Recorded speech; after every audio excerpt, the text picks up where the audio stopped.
Hello dear friends, कैसे हैं आप लोग।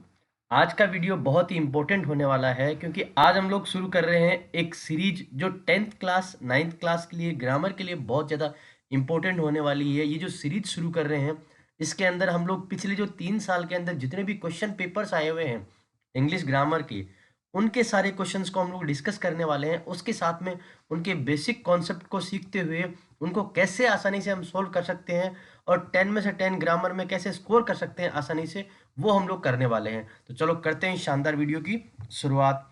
पहला हमारा क्वेश्चन है, fill in the blank by using the correct form of the word in brackets for the given portion of a letter. एक letter दिया हुआ है, उसमें हमारे को ब्लैंक दिया हुआ और ब्रैकेट में एक वर्ड दिया हुआ है, उसकी करेक्ट फॉर्म हमें यूज करनी है। सेंटेंस है हमारा, therefore I request you to please consider this request of dash bracket में construct a park in our society so that each and every person can benefit and we can enjoy a healthy environment amidst the concrete jungle। देखिए दोस्तों, आपको यहाँ पे एक बहुत ही important बात समझनी है। यहाँ पे दे रखा है हमारे सामने एक वर्ब, वो है रिक्वेस्ट। रिक्वेस्ट के बाद में आ गया है हमारा टू प्लस वर्ब की फर्स्ट फॉर्म। इसका मतलब इसको बोलते हैं हम लोग इन्फिनेटिव। देखिए, मैं आपको एक बेसिक कॉन्सेप्ट बता दूं, जब एक वर्ब का यूज किया जाता है तो उसी वाक्य में दूसरी किसी वर्ब का यूज करने के बजाय हम लोग नॉन फाइनाइट्स का यूज करते हैं। नॉन फाइनाइट में हमारे तीन चीजें आती है। एक तो आती है टू प्लस वर्ब की फॉर्म जिसे बोलते हैं इन्फिनेटिव, एक आता है जेरेंड आईएनजी फॉर्म जो कि नाउन का काम करती है, एक आती है वर्ब की थर्ड फॉर्म जो एडजेक्टिव का काम करती है। लेकिन जब भी ब्रैकेट से पहले ऑफ आता है तो उसके बाद में टू प्लस वी1 कभी नहीं आती है। यहाँ पे आ सकती है हमारी आईएनजी फॉर्म। तो यहाँ पे हमारा जो आंसर होगा वो दोस्तों होगा कंस्ट्रक्टिंग। अगला सेंटेंस है, read the given sentence from an article on yoga, identify the error and supply the correction in the sentence. Sentence है हमारा, yoga should help lower blood pressure, cholesterol and blood sugar, all of which are not good for your heart and blood vessel. Use the given format for your response. Error और correction.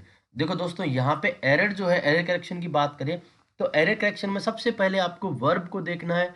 उसके बाद में noun हो सकता है, कोई article हो सकता है, कोई डिटरमिनर हो सकता है, कोई मॉडल हो सकता है, कुछ भी कहीं पे भी कोई एरर हो सकता है। यहाँ पे जो एरर है हमारा वो है शुड के अंदर। देखिए, शुड एक मॉडल है, ये बता रहा है योगा शुड हेल्प, योगा को करना चाहिए, ये फीलिंग नहीं है, योगा कर सकता है, ये यहाँ पे फीलिंग है। इसलिए इन्होंने तीन मॉडल यूज किए हैं, कैन, मे और माइट। ये लास्ट ईयर का सीबीएसई का पेपर है, उन्होंने तीनों को बिल्कुल सही माना है। और मॉडल्स वाले जो क्वेश्चन है उनमें बहुत बार एक से ज्यादा आंसर होने की संभावना होती है। अगला हमारा क्वेश्चन है डायरेक्ट इंडायरेक्ट का, जो कि बहुत इंपॉर्टेंट है। डायरेक्ट इंडायरेक्ट कम से कम 3 से 4 सवाल अवश्य ही आते हैं। मंथन and Sonalika had a conversation about Sonalika job interview, report Manthan's question. यहाँ पे इसका मतलब ये है कि मंथन ने जो क्वेश्चन पूछा है उसको रिपोर्ट करना है। मंथन ने किससे क्वेश्चन पूछा है दोस्तों? मंथन ने पूछा है क्वेश्चन यहाँ पे सोनालिका से। हमारा सेंटेंस क्या है, how are you preparing for the interview, और इसका आंसर क्या होने वाला है दोस्तों? मंथन आज Sonalika how she was preparing for the interview. देखो, इज एम आ रहा है, उसको कन्वर्ट काय में करना है, वॉज में कन्वर्ट करना है। यहाँ पे डब्ल्यू एच वर्ड है तो जो कनेक्टिव होगा वो हमारा डब्ल्यू एच वर्ड होगा, और यू जो है वो हमारा काय में कन्वर्ट हो जाएगा सी में। तो आंसर हो गया है हमारा मंथन आज Sonalika how she was preparing for the interview. अगला सेंटेंस है, read the dialogue between Mehar and her mother regarding Mehar's dance classes. Mother, are you enjoying your dance classes? Mehar, oh yes, I am loving it. It is so refreshing to attend them after a long day. Select the correct option to complete the reporting of the above dialogue. Meher's mother asked her. यहाँ पे dash दिया हुआ है। In response, Meher exclaimed and said that she was loving it. She added that it was very refreshing to attend them after a long day. चार option दिए हुए हैं, चारों में से कौन सा सही है वो हमें ढूंढना है। देखो, मेहर्स मदर आस्क्ड हर, मेहर की मदर ने यहाँ पे पूछा है। इस सेंटेंस की हमें इनडायरेक्ट स्पीच दोस्तों हमारे को बनानी है। तो मेहर की मदर ने जो पूछा है, तो यहाँ पे देखिए इज एम आर है, उसको वाजवर में कन्वर्ट करना है। इस सेंटेंस में इज एम आर का वाजवर में कन्वर्ट नहीं हुआ है, तो ये गलत है। इसमें भी इज एम आर का वाजवर में कन्वर्ट नहीं हुआ, ये गलत है। यहाँ पे वर आ सकता है, ये सही है। यहाँ पे वाज, ये सही है। अब दोस्तों यहाँ देखो, ये सेंटेंस है, whether the dance classes were being enjoyed bye हर, इसको उन्होंने कर दिया है पैसिव, तो ये गलत होगा। यहाँ पे आंसर जो हमारा हो जाएगा वो हो जाएगा whether she was enjoying her dance classes. ये हो गया दोस्तों आंसर। अगला सेंटेंस है, fill in the blanks by choosing the correct option to complete the line of a circular issued by an organisation to its stakeholders in order to enable the stakeholders to access, assess, accent all the applicable circulars at one place. The provisions of the circulars issued till January 6, 2024 are incorporated in this master circular. देखिए दोस्तों, तीन word है, तीनों वर्डों को समझना पड़ेगा। Accent का मतलब है हम जो भी बोली बोलते हैं, जो भी भाषा बोलते हैं, उसका लोकल टच। असेस का मतलब होता है एग्जामिनेशन या जांच, लेकिन एक्सेस का मतलब होता है पहुंचना। अब in order to enable the stakeholders जो हैं वो इस चीज के योग्य हो पाए कि वो एप्लीकेबल सर्कुलर्स जो हैं उनको एक जगह पे मिल पाए या वो वहां तक पहुंच पाए, तो हमारा आंसर हो जाएगा एक्सेस। देखते हैं हमारा आंसर जो है वो है एक्सेस। अगला सेंटेंस है, identify the error and supply correction of the given sentence from a company's orientation programme. A founder's goal during the first page is to learn how to obtain feedback on low prospective and real customers are experience the product. हमें use the given format for your response, error और correction। देखो दोस्तों, यहाँ पे हमारा answer होने वाला है, देखो एरर है एक्सपीरियंस में और आ जाएगा एक्सपीरियंसिंग। यहाँ समझ लीजिए आप एक बात को, आर के साथ में या तो हमेशा आ जाएगा आईएनजी या आ सकती है वर्ब की थर्ड फॉर्म। दोस्तों, वर्ब की थर्ड फॉर्म अगर पैसिव हो तो आएगी, और यहाँ पे पैसिव नहीं है तो यहाँ पे आईएनजी आएगा, इसलिए ये हमारा आंसर हो गया। Select the option that identifies the error and supplies the correction for a line from a research report. In many low and middle income countries health coverage has improved dramatically in the last 2 decades, but health outcomes may not. पहला है has की जगह have, दूसरा है improved की जगह improve, तीसरा है मे की जगह हैव, चौथा है बट की जगह थस।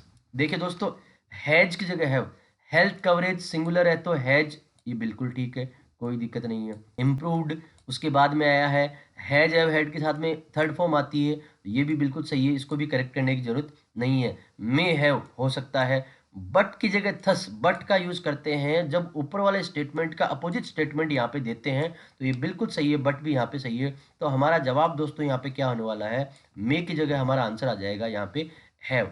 मे कहाँ दिया हुआ है, ये हमारा मे यहाँ दिया हुआ है, और इसकी जगह आंसर हो जाएगा दोस्तों हैव। मैं उम्मीद करता हूँ आप समझ गए होंगे। अगला सेंटेंस है, complete the given narrative by filling in the blank with the correct option. Excited about his newly earned power, Midas started touching all kind of things, dash each item into pure gold. A है to turning, B है turning, सी है turn, D है turns. दोस्तों यहाँ पे देखिए इस sentence को, एक्साइटेड, ये जो सेंटेंस देख रहे हैं स्टार्टेड, इसका मतलब ये पास्ट में है।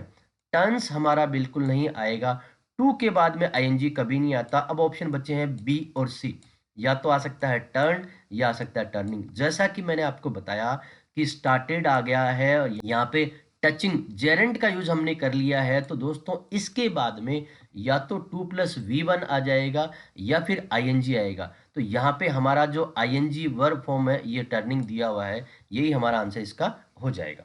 अगला सेंटेंस है, report the dialogue between two friends Nidhi and Neha completing the sentence. Nidhi, have you mastered the art of cooking Chinese food? Neha, yes, indeed, I have been cooking Chinese food for a month. Nidhi asked Neha if she had mastered the art of cooking Chinese food. Neha answered in the affirmative and explained. इसका मतलब है नेहा ने जो जवाब दिया है उसकी हमें रिपोर्टेड स्पीच जो है वो कन्वर्ट करनी है इनडायरेक्ट में। Neha answered in the affirmative, मतलब इतना जो पार्ट है वो हमारा हो चुका है, और I have been cooking Chinese food for a month, इसका हमें करना पड़ेगा दोस्तों। इसका आंसर हो जाएगा हमारा, she had been cooking Chinese food for a month. I की जगह सी हो गया है, हैव की जगह हेड हो गया है, बाकी पार्ट वो ऐसा कैसा आ चुका है। अगला सेंटेंस है दोस्तों 10, fill in the blank by choosing the correct option to complete the part of the disclaimer given in a textbook. The authors of the book dash all reasonable care to ensure that the contents of the book do not violate any copyright or other intellectual property rights of any person in any manner। दोस्तों चार option हमारे पास में है, has been taking, have taken, has taken, have been took. देखिए दोस्तों यहाँ पे इसका जो सब्जेक्ट है वो क्या है, authors of the book, authors plural है, हैज हमारा आंसर होगा नहीं है, ठीक है। सी हैज टेकन, ये भी हमारा आंसर नहीं होगा, और डी में आए तो हैव बीन के साथ में टुक सेकंड फॉर्म है, ये कभी भी आंसर नहीं होगा। दोस्तों इस प्रकार के सेंटेंस में आप एलिमिनेशन प्रोसेस आराम से लगा सकते हैं। एलिमिनेशन का मतलब गलत आंसर को एलिमिनेट कर दो, सही आंसर अपने आप बच जाएगा। तो आंसर हमारा हो गया है बी, हैव टेकन। ये हो गया हमारा सही आंसर। 11th है, complete the slogan by filling in the blank with the correct option. Planting a tree is a very noble deed and dash the earth from global warming. Saved, saving, had saved, should have. Planting a tree is a very noble deed, is present में दिया हुआ है, had का कोई use यहाँ पे नहीं होगा। केवल सेविंग आ सकता है क्या देखते हैं, सेव जा सकता है क्या देखते हैं। शुड सेव, शुड का कोई मतलब नहीं है यहाँ पे, लॉजिक नहीं लगता है। सेव या सेविंग आएगा यहाँ पे। Planting a tree is a very noble deed and saves the earth from a global warming. दोस्तों इसका आंसर हो जाएगा हमारा सेव। हमारा लास्ट सेंटेंस है, identify the error and supply correction for the following note in a toaster's instruction manual. एक toaster है, उसके इंस्ट्रक्शन मैनुअल में जो इंस्ट्रक्शन दिए हैं उसके हमें एरर करेक्शन करना है। सेंटेंस है, use this appliance only for its intentional use as described in this manual. Do not use attachments that are not recommended by the manufacturer. Use the given format for your response error correction. दोस्तों यहाँ पे error जो है वो हमारा काय में है, intentional में, और इसकी जगह आएगा क्या, वो आएगा intended। इंटेंशनल का मतलब हुआ इरादतन, मतलब ये मेरा इरादा है। लेकिन ये जो टोस्टर इंस्ट्रक्शन मैनुअल है इसमें क्लियर कट इंस्ट्रक्शन दिया हुआ है कि आपको इसको इसी तरीके से यूज करना है। तो इसके लिए जो सुटेबल वर्ड होगा वो है इंटेंडेड। इसका मतलब इंस्ट्रक्टेड जो है वर्ड की जगह आप इंटेंडेड यहाँ पे यूज कर सकते हैं। दोस्तों मैं उम्मीद करता हूँ आप समझ गए होंगे। इसी प्रकार के रेगुलर वीडियोज जो है आपके एग्जाम से पहले आते रहेंगे और मैं उम्मीद करता हूँ ग्रामर में आप 10 में से 10 आसानी से स्कोर कर पाएंगे दोस्तों।